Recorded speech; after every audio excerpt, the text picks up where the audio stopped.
പത്തനംതിട്ട ജില്ലയിലെ മല്ലപ്പള്ളി പഞ്ചായത്തിലെ വികസിത് ഭാരത് സങ്കല്പ് യാത്രയോടനുബന്ധിച്ച് നടന്ന പൊതുസമ്മേളനം പഞ്ചായത്ത് വൈസ് പ്രസിഡന്റ് റെജി ഉദ്ഘാടനം ചെയ്തു. മെമ്പർ പ്രകാശ് കുമാർ വികസിത് ഭാരത് പ്രതിജ്ഞ ചൊല്ലിക്കൊടുത്തു. വിവിധ വകുപ്പ് തല ഉദ്യോഗസ്ഥർ ജനങ്ങൾക്കായി കേന്ദ്ര സർക്കാർ നൽകിവരുന്ന ആനുകൂല്യങ്ങളെപ്പറ്റി വിശദീകരിച്ചു. പരിപാടിയുടെ ഭാഗമായി വിവിധ കലാപരിപാടികളും അരങ്ങേറി.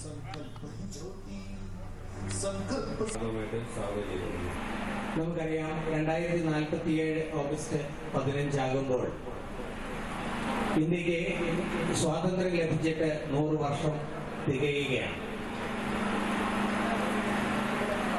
100 വർഷം തികയുന്ന സാഹചര്യത്തിൽ ഇന്ത്യയെ വികസിത രാജ്യമാക്കി മാറ്റുക, ലോകത്തിലെ ഒന്നാമതോ രണ്ടാമതോ മൂന്നാമതോ ഒക്കെയുള്ള ഒരു രാജ്യമാക്കി മാറ്റുക എന്നുള്ള ഒരു വിശാലമായ ലക്ഷ്യമാണ് കേന്ദ്ര ഗവൺമെന്റിന്റെ മുമ്പിലുള്ളത്. എല്ലാവരും പങ്കെടുക്കണമെന്ന് പറഞ്ഞുകൊണ്ട് ഈ പ്രോഗ്രാം ഔപചാരിക ഉദ്ഘാടനം ചെയ്തുകൊണ്ട് നടത്തുന്നു. 2047 ഇന്ത്യയെ